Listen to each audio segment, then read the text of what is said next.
একটি সুন্দর নির্মল নদীর তীরে এবং পাহাড়ের কোলে একটা সুন্দর গ্রাম ছিল উল্টিপুর।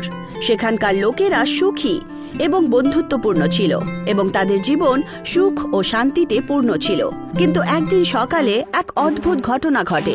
জীবন আক্ষরিক অর্থেই পাল্টে যায়। গ্রামবাসীরা ঘুম থেকে জেগে ওঠে তখন দেখে যে আকাশ তাদের পায়ের নিচে ছিল আর পৃথিবী উল্টে গেছে। হায় হায়, এইসব কি হয়ে গেল? পুরো পৃথিবী উল্টো হয়ে গেল। গাছপালা উল্টো ঝুলে আছে আর মাটিতে নরম মেঘ ছড়িয়ে আছে।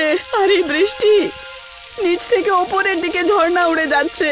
প্রকোপ, নিশ্চয়ই ধরতি মায়ের প্রকোপ হয়েছে। সত্যি, উল্টিপুরের অবস্থা দেখে যে কেউ এটাই বলতো যে এটা ধরতি মায়ের প্রকোপ। কিন্তু কেউ জানতো না এর থেকে কি করে মুক্তি পাওয়া যাবে। গ্রামবাসীরা এই অদ্ভুত পরিস্থিতিতে হতবাক ও বিচলিত ছিল, কিন্তু সর্বশেষে তারা পরিস্থিতি মেনেই নিল।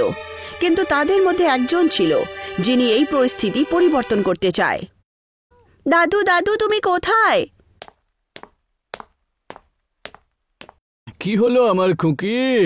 দাদু, কোথায় ছিলে তুমি? আমি তোমাকে কত আওয়াজ দিলাম। আমি তো একটু বাইরে ঘোরাঘুরি করছিলাম। আচ্ছা, বাইরে হাঁটছিলে? তাহলে বলো তো কি দেখলে?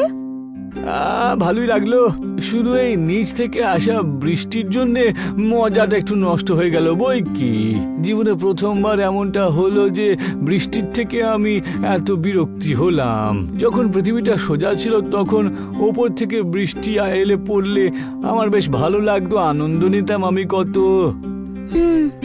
দুঃখের বিষয়, এমন বৃষ্টি আমি কখনো অনুভব করিনি। তা ঠিকই বলেছ আমার সোনা মা, তুমি শুধু শুধু এই উল্টো জগতে আসতে হয়েছে তাই না? আমি কিছু করতে পারলে ভালো হতো। আচ্ছা, আমরা একটা জিনিস তো করতেই পারি। আচ্ছা, তা সেটা কি? আমাদের গ্রামে কেন এমন ঘটলো? কেন সব উলটপালট হলো? যদি তুমি আমায় বলে দাও তাহলে আমরা সমাধান করতে পারি। রিঙ্কুর নির্দেশে দাদু তাকে গ্রামে ঘটে যাওয়া এক আশ্চর্য ঘটনার ব্যাপারে বলে। বহু বছর আগে এই গ্রামে সবাই খুশি ছিল, কিন্তু আমাদের এই প্রিয় গ্রামে একজন খিটখিটে জাদুকর ছিল। খিটখিটে জাদুকর? হ্যাঁ, খিটখিটে।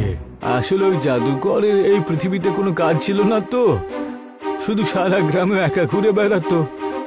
ও নিজের একাকিত্বের জন্য লোকেদেরকে এতই পছন্দই করতো না যে লোকজন খুশি থাকলে ওর ভালোই লাগতো না। ও লোকজন হাসলে পরে রেগে যেত, খুব রেগে যেত। কিন্তু তারপরে রাগ করা ছাড়া আর তো কোনো উপায়ও ছিল না। তাই এরই মধ্যে চলতে চলতে একদিন জাদুকর এই গ্রামে অভিশাপ দিয়ে দেয় আর আমাদের গ্রামটা উল্টো হয়ে যায়। কি অভিশাপ? হ্যাঁ খুকি, সেই দিন থেকে আমরা এই উল্টো জগতে বাস করছি, বুঝেছো? দাদুর কাছে গ্রামের এই ভয়ানক কাহিনী শুনে রিঙ্কু ভয় পেয়ে ওঠে।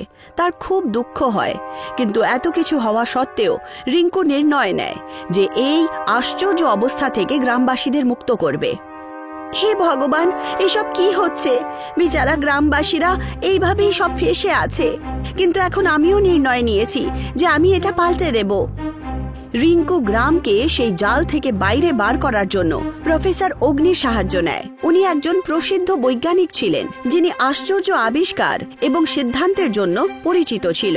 যেই মাত্র উনি উল্টিপুরে পা রাখেন উনি আশ্চর্য হয়ে ওঠেন। ইউরেকা! মধ্যাকর্ষণের একটি সম্পূর্ণ উত্থান। এটি বিজ্ঞানের এক অলৌকিক ঘটনা, নির্ভরযোগ্য, অবিশ্বাস্য। অবিশ্বাস্য। হ্যাঁ ম্যাম, এটা সত্যি অবিশ্বাস্য, কিন্তু আমাদের গ্রামকে এর হাত থেকে বাঁচাতে হবে। ওহ, বাদ দাও এসব। আমি এসেছি না, আমি অবশ্যই এই গ্রামকে বার করে নেব। I promise. ধন্যবাদ ম্যাম। প্রফেসর অগ্নি উল্টো বৃষ্টির বিশ্লেষণ করেন আর গ্রামবাসীদের সাথে কথা বলেন। কিন্তু সবচেয়ে বড় সমস্যা ছিল নিচ থেকে ওপরে হওয়া বৃষ্টি। সমস্যাটা তো বড়। তদন্তের সময় প্রফেসর অগ্নি আর রিঙ্কু একসাথে গ্রামের গ্রন্থাগারে পুরনো গ্রন্থ, স্ক্রোলস আর শ্লোক পড়ে। এইসবের মাঝেই তারা খুঁজে পায় অদ্ভুত এক প্রতীক, যার মধ্যে আশ্চর্য প্রতীক আর রহস্যময় শ্লোক ছিল। আরে এইসব কি? এটা তো একটা আশ্চর্য জিনিস, কিন্তু এর অর্থ কি হবে? হয়তো দাদু জানেন। রিঙ্কু আর প্রফেসর অগ্নি নিজের সময় একদম নষ্ট না করে দাদুর কাছে সেই রহস্যময়ী বই নিয়ে যায়। দাদু, এই দেখো, এই বইটা আমরা আজ পরীক্ষা করার সময় পেলাম, কিন্তু এতে যে মন্ত্র, শ্লোক আর প্রতীক আছে তার অর্থ আমরা একদম বুঝতে পারছি না। তুমি কি আমাদের সাহায্য করবে? রিঙ্কুর প্রশ্নে দাদু বইটা হাতে নিয়ে মনোযোগ দিয়ে দেখতে লাগেন। উনি বুঝতে পেরে যান যে এতে কি লেখা আছে। রিঙ্কুমা, এই বইটা তো অনেক সাহায্য করবে। এই বইটা তো বেশ দুর্দান্ত। এতে জাদুর ক্রিস্টাল হার্ট স্টোনের ব্যাপারে বলা রয়েছে দেখছি, যেটা উল্টিপুরের মনে গভীরে কোথাও লুকানো রয়েছে। ওটা যদি খুঁজে বের করি তাহলে উল্টি পৃথিবী থেকে, তাহলে উল্টো জগৎ থেকে আমরা মুক্তি পেতে পারি। সত্যি নাকি? হ্যাঁ খুকি, অবশ্যই। দাদুর কথা শুনে রিঙ্কু খুব স্বস্তি পায়। যেই গ্রামটি এত বছর ধরে এই অদ্ভুত জগতে জড়িয়েছিল তার থেকে বেরিয়ে আসার উপায় আসলে খুঁজেই পাওয়া গেল। এখন রিঙ্কু এবং পুরো গ্রাম হার্টস্টোনের সন্ধানে বেরিয়ে পড়ে। প্রফেসর অগ্নি তার জাদুকরী শক্তি শনাক্তকারী যন্ত্রটি সাথে নিয়ে গেলেন, যা দিয়ে গোটা গ্রামকে স্ক্যান করতে শুরু করে। ম্যাম দেখুন কি পেলাম। ওহ বাহ, এটা তো সারা দিনের অক্লান্ত পরিশ্রমের পর অবশেষে রিঙ্কু আবিষ্কার করল হার্টস্টোন। সে মাটিতে মেঘের আড়ালে অনেক গভীরে লুকিয়েছিল, কিন্তু তার চারপাশে এমন এক জাদুকরী শক্তির ঢাল ছিল যা কাউকে তাকে স্পর্শ করতে দিত না। এটা তো আমরা ছুঁতেও পারছি না, এখন আমরা কি করব? চিন্তার কোনো কারণ নেই। আমার কাছে এমন একটি যন্ত্র আছে যা দিয়ে আমরা প্রচণ্ড শক্তি তৈরি করতে পারি এবং সেই বর্মটি ভাঙতে পারি। সত্যি নাকি? হ্যাঁ, একদম। তাহলে চলুন শুরু করি। প্রফেসর অগ্নি তার গোলাকার যন্ত্রের হাতটি পাথরের উপরে রাখল। আশ্চর্যজনক, সেই যন্ত্র থেকে গরম শক্তি তৈরি হয় এবং সোজা হার্টস্টোনের ওপর পড়তে থাকে। ইয়েস, এটা কাজ করছে। হ্যাঁ ম্যাম। রিঙ্কুর সাথে সাথে সমস্ত গ্রামবাসী সেই যন্ত্রটির দিকে সাবধানে দেখছিল। যখন সেই শক্তি বর্মটি ফাটতে শুরু করলো এবং বর্মটি একটি উজ্জ্বল আলোতে ভেঙে যায়। খুব ভালো, বর্মটি ভেঙে গেছে। যেই মাত্র বর্মটি ভেঙে যায়, রিঙ্কু হার্টস্টোন নিজের হাতে তুলে নেয়। সেটা হাতে নিতেই সে এক আশ্চর্য আনন্দ অনুভব করে, আর তক্ষুনি একটা শক্তির ঢেউ পুরো গ্রামে ছড়িয়ে পড়ে। রিঙ্কু, চলো এখন আসল কাজ শুরু করি। এই পাথরটা এখন তোমার হাতে আছে, এটা খোলো আর এতে দেওয়া মন্ত্র জাপ করা শুরু করো। তারপর দেখো তোমার গ্রাম এই উল্টো দুনিয়া থেকে মুক্তি পাবে। ওম মুক্তে নমঃ, ওম মুক্তে নমঃ, ওম মুক্তে নমঃ।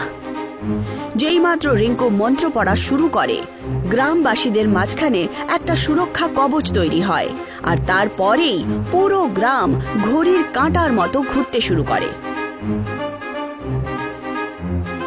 আশ্চর্য ঘটনা ঘটল। মাটি তার জায়গায় চলে আসে, আকাশ উপরে উঠে যায় এবং সবকিছু আগের মতোই হয়ে যায়। আমরা করতে পেরেছি, আমরা করে ফেলেছি। আমাদের গ্রাম স্বাধীন হয়েছে। দাদু, স্বাধীন হয়ে গেছে গ্রাম।